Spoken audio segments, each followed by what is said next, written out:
The rags to riches story of Howard Schultz, the homeless billionaire who built one of the largest fast food chains in the world. 1. Humble beginnings. Howard was born in 1953 and grew up in Brooklyn, New York. He spent his childhood in a housing project called Canarsie Bayview Housing. His father worked as a truck driver, but he had unstable jobs and no health insurance, which meant that when Howard was just 4 years old, he and his family were evicted and became homeless. They bounced around from one cheap hotel to another. At one point, they even shared a room with 8 other people. Howard's father eventually found work as a long-distance trucker, and the family got back on its feet, somewhat, but Howard still had no sense of security or hope for the future, and often felt invisible and hopeless.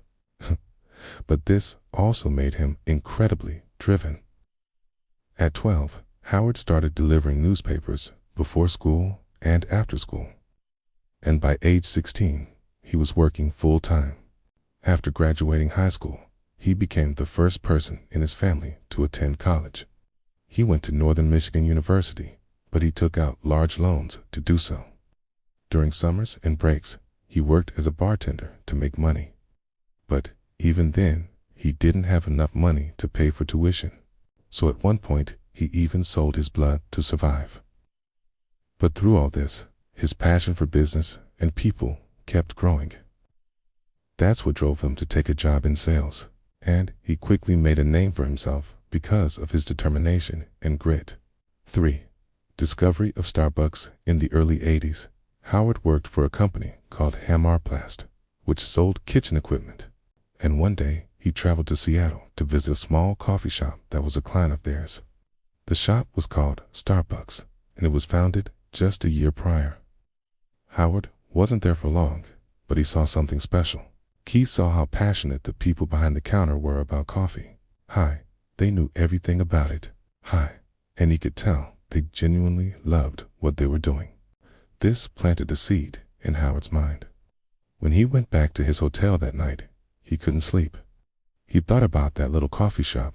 Could this be the next big thing?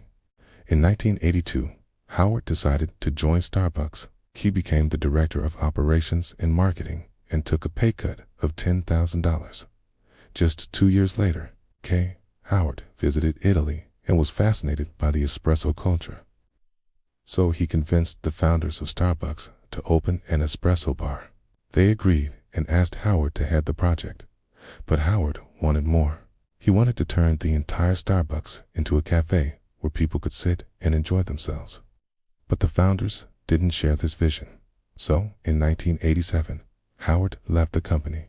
Just 6 months later, he returned and bought Starbucks for $3.8 million. With this deal, he had taken the company public and used the money to build out his vision. But it wasn't easy. There were many doubters and naysayers. In fact, the company's very first store outside of Seattle actually closed just weeks after opening because of poor sales. People simply weren't interested in buying a cup of coffee for $2.85. Over the next several years, though, Howard traveled the country searching for talented people to lead each department. He pushed Starbucks to become a $1 billion company. And during this time, he pushed for ethical sourcing, fair treatment in healthcare for workers, and to hire people from all walks of life. By 1992, the company went public again. This time under the ticker symbol SBUX. Howard's net worth ballooned to over $4 billion. 5. Becoming a billionaire. By 2000, Starbucks had over 3,000 stores.